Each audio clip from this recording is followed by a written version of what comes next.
people. Welcome to Just Down the Road. I'm Diane Robertson, and this is my gold-digging hunky hunkster, Jeremy Wood. Do I need this? Is this nice? Are you done? Well, normally you start things off. I just thought I would do it, and I didn't want them to be confused if they were just tuning okay. in, That's nice. That's considerate, I think. Yeah. Tell us some stuff before I slap you on the back of the head. Well, we're in beautiful Idaho Springs, Colorado, as we wrap up our tour of 3 great cities in Colorado: Colorado Springs, Estes Park, and now Idaho Springs. And today on the show, we're going to feature the Argo Gold Mine Mill and Museum. I can't wait. As well as the Indian Springs Spa, Resort, and Hotel. Are you ready for mud? I don't know. It's going to be great. Mud, I've never heard mud. about, going and getting all muddy, and that's supposed to clean you up. Because remember, you're the jock. Yeah. You don't know these things. That's right. Last but not least, we're going to go on some whitewater rafting here in Colorado. You see it all the time. Diane and I are going to show you how to do it. So stick with us. This is just down the road. Yeah. We know how to whitewater raft. Are you high? And by the way, it's just white, not white. Say it again. Why are you saying these things? White. What is wrong with you? Cool. I will say it that way if I want to.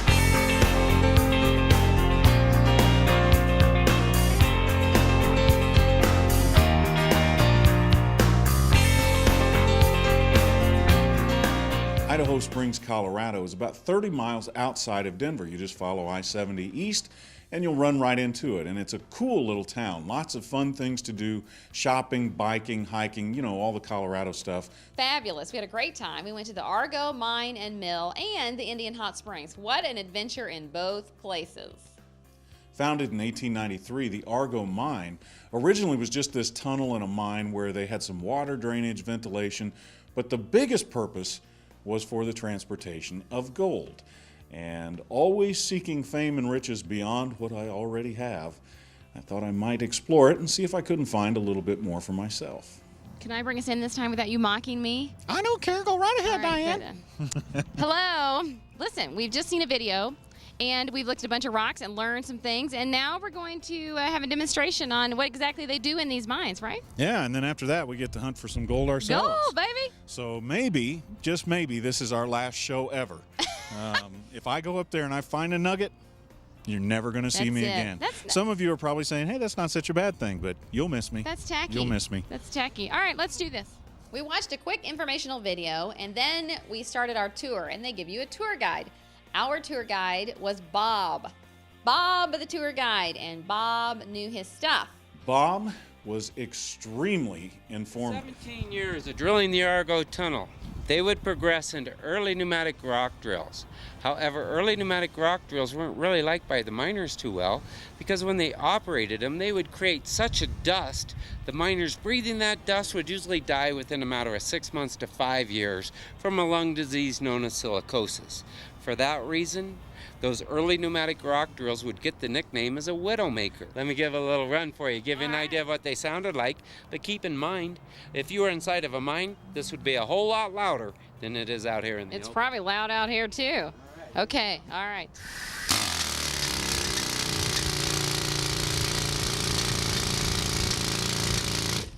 Get that hole drilled. Get this gold back. I think it's going to apply your dust or your slurry, making it ready to load with your blasting powder. Okay, Bob. What did he say? Friendly Bob takes us up to the gold mine itself and, believe it or not, gives us even more information. It was a plethora. All right, we're here at the Argo Gold Mine, and I've got Bob. What? Inside voices, we're outside. Sorry, Bob. Oh, it's still ringing a little bit. I'm a funny guy. I know I'm a funny guy. Bob didn't think I was a funny guy. The Double Eagle Gold Mine was dug ever before the Argo Tunnel was ever started, and it is one of almost 1,000 mines between here and Central City. The state of Colorado came around, imploded most of those mines to keep people out of them. Okay, so this is just a fine example of where Mother Nature had deposited gold and man extracted it. All right, let's go see if we can extract some of our own. I'm ready to get rich. Let's go. Well, certainly you can understand after Jeremy's jokes, Bob couldn't take it anymore, and we looked up and he was gone. He left us in this mine by ourselves, so we thought, all right, well, off we go. So we started exploring on our own. And then Jeremy busted out in song. One of my grandfathers was a coal miner, John Wood, down in Cushman, Arkansas. And growing up, between him and my dad, I got to hear a lot of really cool mining songs.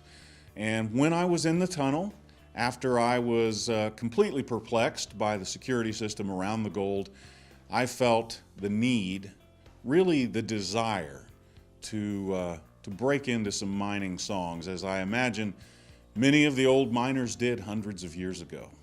Hi, people. Yeah, gets claustrophobic. Diane here. I get some snaps because I am in this cave. It's short and narrow, but I'm in, and we're at the end. Yes? Yeah, they've got some of the Can you tools see? that showed the miners that they would have used, along with some of the labels of the rock here. You can see pyrite, white quartz, and there it is. There's the gold. I can see it sparkling in the light, the gold.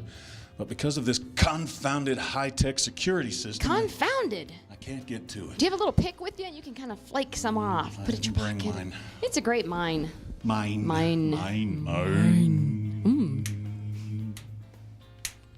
16 tons, and what do you get? Another day older and deeper in debt. St. Peter, don't you call me, 'cause I can't go. I owe my soul to the company store. All right, That's let's go. good. All right, let's go. Bob probably didn't think I was very good.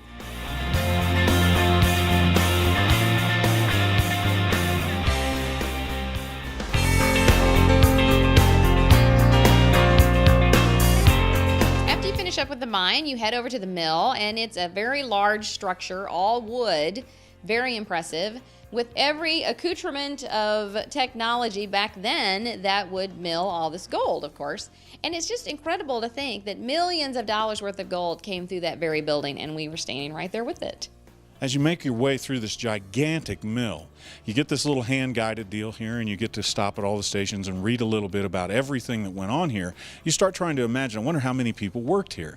Well, in actuality, only 3 to 5 men worked this entire mill. And during the course of the life of this mill, they took out almost $100 million worth of gold. That's using their prices for gold, which was $20 an ounce. Ours, somewhere between $1,000 and $1,300 an ounce. So you start doing the math real quick, and you can find out how rich people got right here at the Argo Mine and Mill. Let's go. Well, we've gone through the mine, the tunnel, the mill, finally the museum. We've gotten to the most important part. I came here to get rich. And as you can imagine out here in this parking lot, I'm sure there's lots of gold in these bins. So I'm just panning a little bit, following the instructions that Bob gave me, and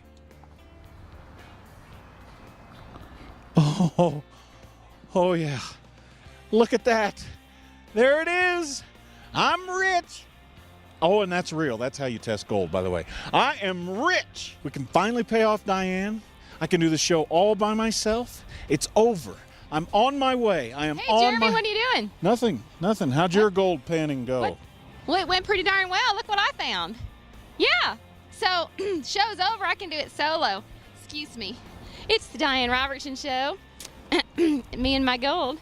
The Argo Gold Mine and Museum, as well as the mill there, is a really fun spot. Lots of history, lots of money came out of this place, and it's not too bad. Adults are $16. If you're ages 6 to 12, it's only $8. Everybody under 6 is free. So not a really bad expense. It's not going to hurt you in the wallet too much, and you'll have a good time while you're there. The Argo Gold Mine and Museum, go check it out.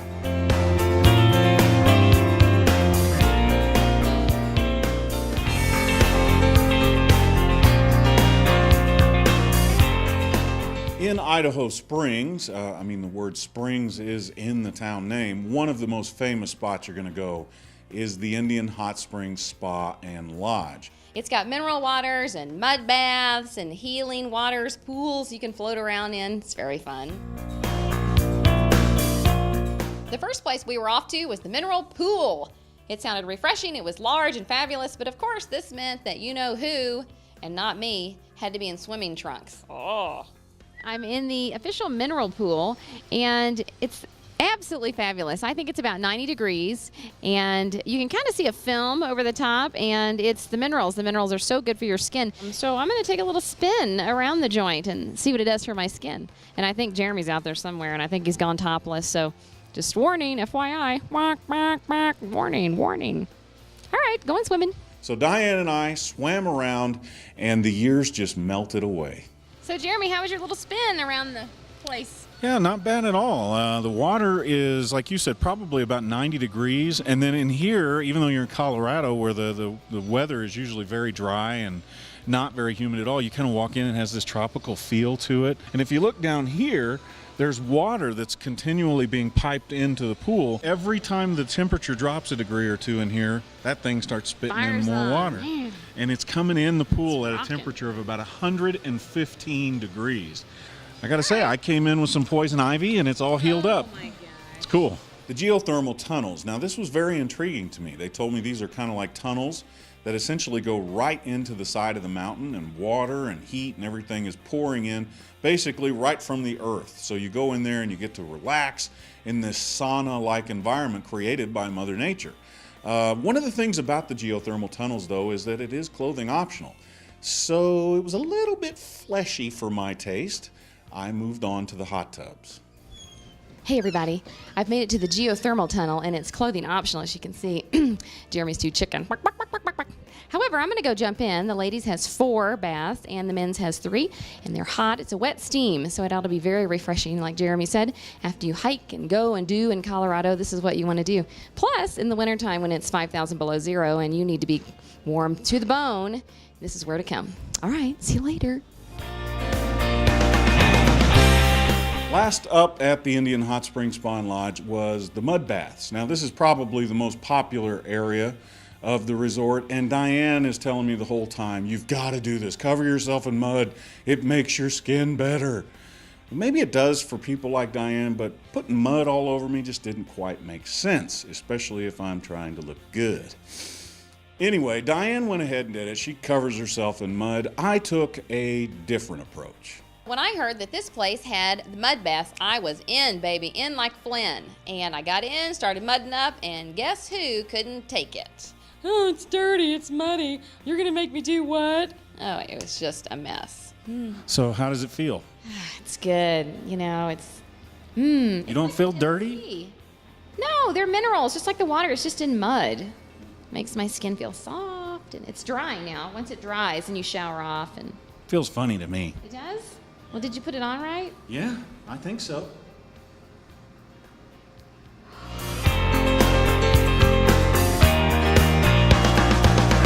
I am one relaxed co-host. You look relaxed. Thank you. Yeah. I'm trying. Yeah. I got to admit, I feel pretty rested and relaxed myself. Yeah. What was your best part? You know? My favorite part, I think, was the mud bath. After all of the kind of anxiety I felt around that, you finally talked me into it, and I got to say, it was great.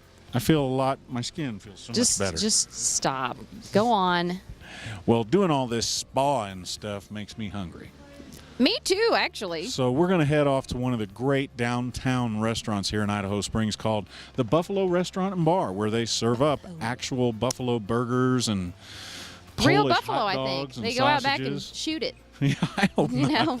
Yeah, I think PETA might get on them for that. Well, you know. But I'm sure that they do it ethically and all that good All stuff. right, So good. let's go eat. Let's go eat. I can't get up. All right, you stay here then, and I'll bring something back for you. Okay, that's very nice.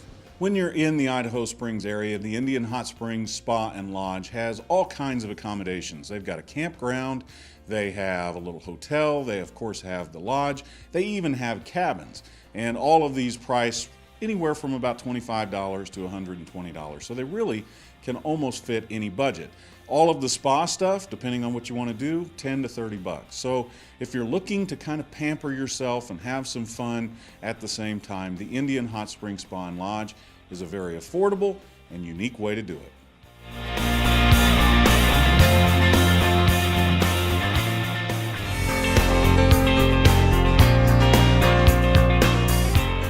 While we've been in Colorado, we've been to the top of mountains, we've stayed in famous hotels, we've shopped, we've eaten at really cool restaurants. We've done just about everything you can do, including hiking out on great big mountains. The one exception, the one thing we hadn't done when you think of being in Colorado, minus skiing, was whitewater rafting. So before we left, we got up early one morning and went whitewater rafting on the Colorado River. Man, I think we look hot. Yeah, we've gotten all suited up here and sorry, got in my tight suit. Took a little while. And I'm the Sharpay. Wet suit, whatever you call it. Yeah, it only shows what's underneath, I guess. So anyway, please, ladies, no emails on how good I look. All right, I don't need that. Hi, everybody. Good morning. It's early, and we're out and about because that's what we do. Yeah, Where we're are getting we? ready to take a whitewater rafting trip right down the Colorado River as Colorado. we wrap up our tour of colorful Colorado. We've got our tour guide Tom here with Highside Adventures going to take us on the ride. Tom fit right in. He understood exactly who I was. A couple of alpha dogs here in the boat, if you know what I'm saying. And I think he and I hit it right off, especially when I was practicing early on. Next. Seriously? Are you guys ready to go? Yeah. I mean, Yeah. I get paid by the trip, not by the hour. Okay. All right. Yeah. Let's do this. All righty. We'll hop out here. Before we got too much in the action-packed part of the rafting, we were able to relax and just kind of go down in the boat and see all the scenery. It was really very beautiful going down the river. Here we go. We've got a great instructor, Tom. He's going to save us when Jeremy throws me over the side. And I am nature woman. Hear me roar. Roar! We've done our sightseeing. We've made our connection. We are one with nature. Now it's time to navigate some rapids. So there's only 3 of us in the boat. Tom's a pro. I'm close as you can get to being a pro. Diane is basically just an extra life jacket. So we get to the first rapids and he allows her to navigate us through this. And I have to admit, she got us through it alive, barely, but she did okay. We get to the next part though, the toughest rapids in all of the Colorado River, as he was telling me, level 74. And he called it the Eye of the Needle. And he needed my help. He called on me, moved me to the front of the boat, gave me a paddle, and I went to work. It's all you, Jeremy. I'm done. All right, thanks, Tom. Save us! Just hold on back there, everybody. Okay! You're doing great. Thank you. That's a little narrow. It's probably 5 feet across. I'll see if I can string us through it. All right! Okay.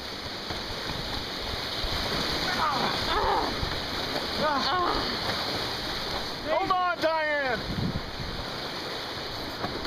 What'd you say, Jeremy? Sorry, I was Hold putting on. on some lipstick.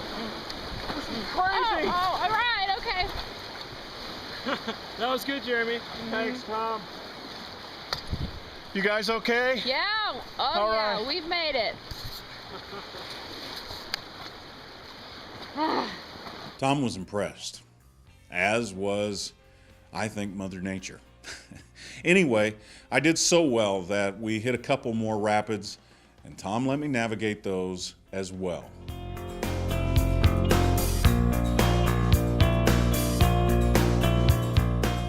We're about halfway, maybe a little bit more through the trip, and Tom's getting tired. He's just a man. He looks over at me, he sees a fresh set of guns. So he turns to me, says, Jeremy, take over, man. I just don't know that I can make it all the way. It was impressive. Tom tried to hire me after it was over. I'm like, Tom, I do a TV show. I have a responsibility to my public. As much as I would love to do this, I got to be doing just down the road. So you're welcome. Point it this way. Point it to the left. Left, left, left. Keep pointing it to the left.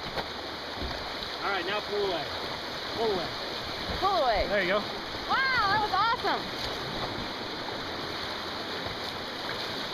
All right. You did pretty darn well there. I got to give it to him. So we're at the end of the trip there, and we're getting ready to do our wrap up, our closeouts, what we call it in the biz. And Diane just got careless and fell in the water twice. And with quite urgency, Tom and I rescued her, pulled her back in the water. It was a horrifying moment where we thought for just a second we were going to lose her. So terrifying moment, and one of those times when you're on the river, you got to remember, keep your guard up at all times. Well, I paddled us to safety finally.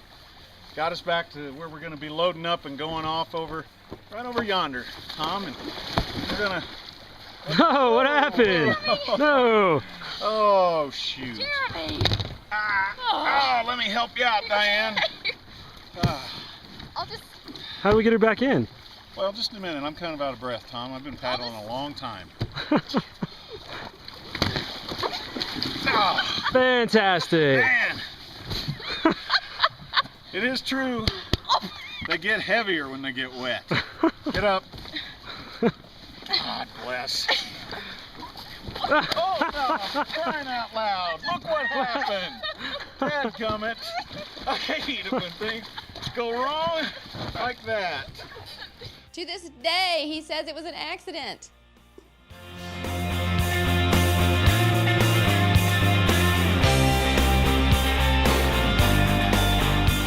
Okay, I'm drying off. I'm trying to look cool like you and have my bibs down. Yeah, I think I might keep this as some kind of a Halloween Batman costume or something like that. Anyway, we braved some of the most treacherous rapids It's bad, isn't it? in the entire world, right, Tom? Yes. Yeah, they're pretty amazing. Pretty intense. In the world. Yeah. And what was most amazing was I handled them all for the crew, and we've got it all on film. Yeah, there's Thanks. not too many people can do that with one paddle. I know, in his mouth, too. Yeah. Mostly just willpower, guys. that what it Willpower and was? mind power. Okay. Anyway, if you'd like to learn more about high-side adventures and maybe have Tom take you on a little bit of a ride on the Colorado River or others here in Colorado, look them up on our website, justdowntheroad.net. While you're there, click on the Facebook page icon and you can become a fan of our show. Be a fan. If you have any ideas or suggestions for the show, send them to us. Justdowntheroad.net. Click on the Contact Us link, and you'll see all our emails right there. Because it's about us. This is Just Down the Road. We'll see you next time. Bye. Now listen, did you pee in your suit? Because, you know, he said he washes these inside out if you do that. No, but on some of those rapids, I might have done something else. Okay, we better tell him. Oh, Tom said you could have it. Oh, that's so nice, Tom. Thank you. Thank you. Jeremy, say thank you. Thanks, Tom.